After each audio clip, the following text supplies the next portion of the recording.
Welcome to the final chapter of my Clerith series, where we're going to tackle the most important question of all. How is Cloud and Aerith's romance actually the most Japanese of love stories?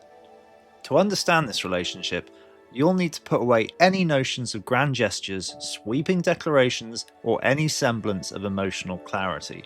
This is not the world of Hollywood romance. Instead, one must reach for a subtler, more interpretive lens, perhaps one designed and crafted in Kyoto more than 1,000 years ago. Cloud and Aerith's bond is, at its heart, deeply Japanese. This is not the love story of boy meets girl, they kiss, roll credits. The romance exists not in what's said, but in the deliberate poetic restraint of what is not said. Today, we're going to look at Japanese concepts such as aware, ma, ketsugikata, and musubi.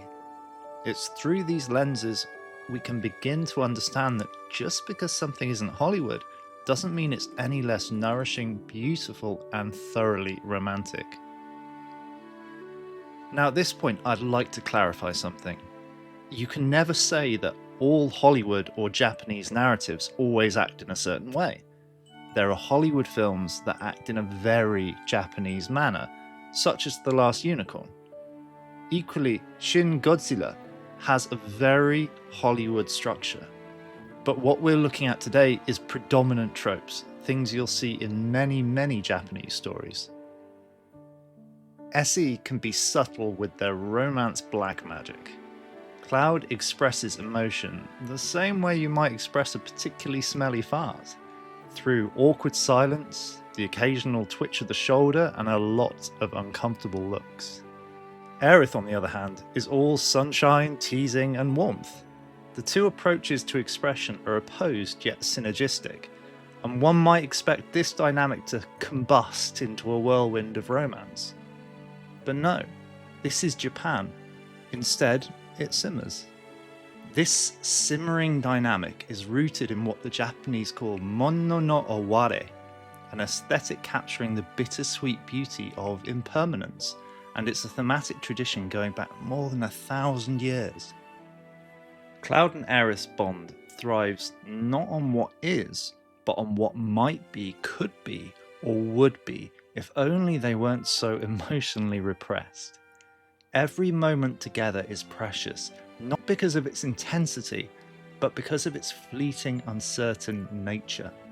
This occurs in the tale of Genji, a tale from the 11th century, where Prince Genji's romantic escapades are defined not by passionate love, but by wistful, unfulfilled possibility. It's less about the impact and more about the echo love leaves behind. Western romances tend to reinforce this idea of happily ever after, and if you think about it, it's actually a fairly odd way of doing things. The emphasis is on fixing the issues of the now in order to produce a better future that usually we never see, or in the case of Disney, we probably should never see. Not here. In Japan, love is appreciated precisely for its fleeting nature and the beauty of the present. Let's not forget Grave of the Fireflies, a film about loss that leaves you with a heavy heart and a greater appreciation for the fragility of love. The bond between Cloud and Aerith mirrors this. It's a story suspended between what could happen and what won't, and it's absolutely on brand for Japanese storytelling. Then we have something that's generally hugely ignored by Western audiences, but is so important in Japanese storytelling and characterization. Ketsuikigata, or blood type theory. If you weren't aware, this is the idea that your blood type is an indicator of your personality and how compatible you are with other people. Cloud is type AB, mysterious, emotionally distant, and probably the sort of person who would ghost you after a third date, not out of malice, but just because he forgot he had a phone. Aerith, meanwhile, is pure type O, generous, open-hearted, and oddly good at making emotionally unavailable men feel things. Type O personalities, in the world of blood type theory anyway, are natural leaders, decisive, intuitive, and quietly assertive, which in this case is rather fortunate. After all, someone has to steer the emotional ship when the other party pretends the ocean doesn't exist. A, B, and O, according to this rather fanciful pseudoscience, are a fascinating match, and in Japanese storytelling, fascinating often means intelligent and longitudinal.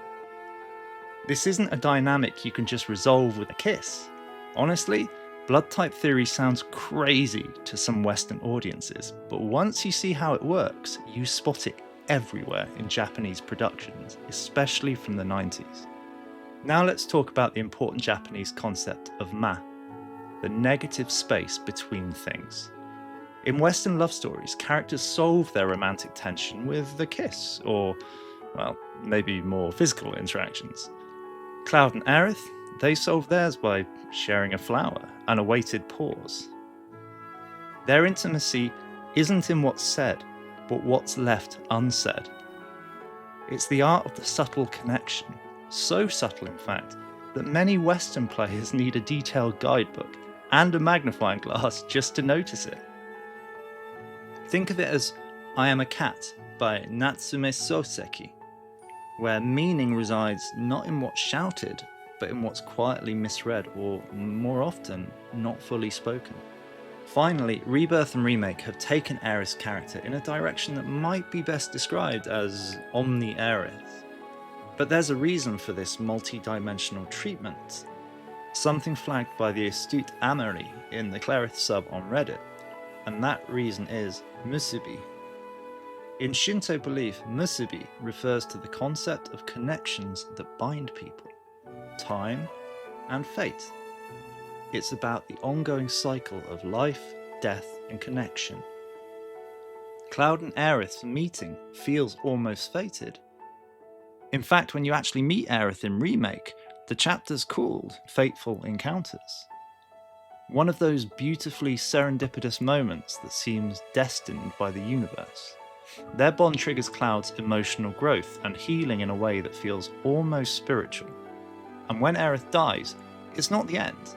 No, she lingers, not as a ghost, but as a guiding presence, much like the cyclical nature of musubi. The emotional tether between them survives even after her death, with Cloud carrying her memory and being forever transformed by her sacrifice. In Shinto thought, musubi is about more than connection. It's also about regeneration. It's not just about bonding across realms, it's about the way those connections persist through time and space, linking Cloud and Aerith forever. So what does this all mean then?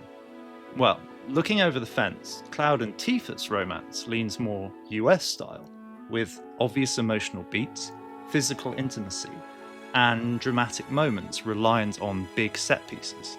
This aligns with Hollywood romance tropes of resolution and overt expression. Aerith and Cloud's relationship embodies a Japanese-style romance. Subtle, spiritual, emotionally restrained, and defined by unspoken connection rather than overt declarations. Which one you prefer is entirely a matter of taste, and both are valid. I think many in the West look at this game simply through the Hollywood lens, and in doing so, believe that Tifa is being flagged as the romantic option. The fact of the matter is, there are two routes being flagged strongly, just through differing cultural lenses. Saying only one exists because it's the only lens you have is very much like the character of Palmer, a bit shit. In conclusion, Cloud and Aerith's romance is not about clarity, nor is it about closure. It's about potential, the present, a hopeful future cut short, for now. Their love story is a question mark, beautifully drawn, lingering in the air like a dream. It's the quiet joy of walking side by side without needing to speak, and appreciating each fleeting moment. This isn't a Western love story that chases resolution, it's a Japanese love story, where the value of a moment lies in its ability to slip away before you fully grasp it. Whether or not it ends in tragedy is beside the point. Their connection, filled with Japanese flavour, isn't tragic because it's doomed, but because it's human. And love, after all, is a beautifully uncertain thing.